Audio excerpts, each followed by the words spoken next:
শিবন্তে সঙ্গ সাধু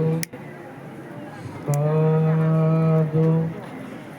সাধু সাধু সাধু সাধু। শ্রদ্ধেয় বনবান্তের 107তম জন্মজয়ন্তী উপলক্ষে মিলনপুর বনবিহারত ভিক্ষু সংঘ এবং দায়ক দায়িকা মিলি নেই জন্মজয়ন্তী পালন করিদির এবং যাতে বুদ্ধ শাসন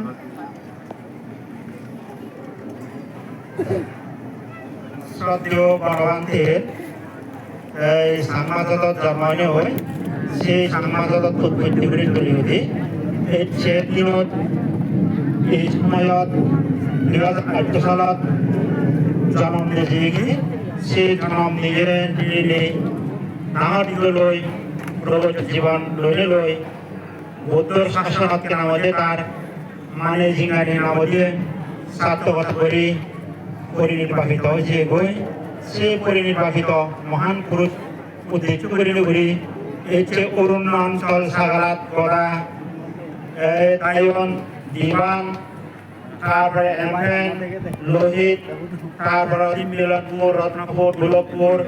গড়া সাগালা মিলিয়ে অলতার পুণ্যময় ভিক্ষু সংঘ এবং দায়ক দায়িকা মিলিয়ে সেই মহান গুরু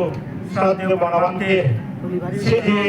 জন্মদিন 107 জন্মদিন উপলক্ষ করে নিয়েছে দিনে মারান অনুষ্ঠানের শেষ খাওয়ানোর মাধ্যমে পরিসমাপ্তি করিব আর বেঞ্জে দিবরত বলে আগে তেসনাতে বনবান্তে এবং বুদ্ধ শাসন যাতে স্থিতি গড়ি তুলে সেই স্থিতি শাসনত এবং বনবান্তের নীতি আদর্শ জেনে দিয়েছে সেই নীতি আদর্শ যাতে ভিক্ষু সংঘ সহ দায়ক দায়িকায় দলে দলে আমি আচরণ প্রতিফলন করিনি সাধুকের জগতুন মুক্তি লাভ করি ফারি ভাড়া তেনাতে সেই লক্ষ্য উদ্দেশ্য করে আমি আমি এই বিজয় দিবস অনুষ্ঠান সমাপ্ত করতাম যাব এই কোনো সেই বুদ্ধ শাসন যাতে স্থিতি ভাড়া সেই বনবান্তের উদ্দেশ্য করে আমি দিব আমি সাধু সাধু সাধু সাধু সাধু সাধু সাধু সাধু সাধু।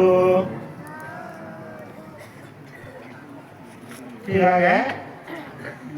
বনবান্তের 107তম খাওয়া সাহায্যে বেজলে দিবরত আরো বাসবাসীগণে আগে অনুষ্ঠান বাচ্চা বাচ্চা বুঝলি করা যাবে।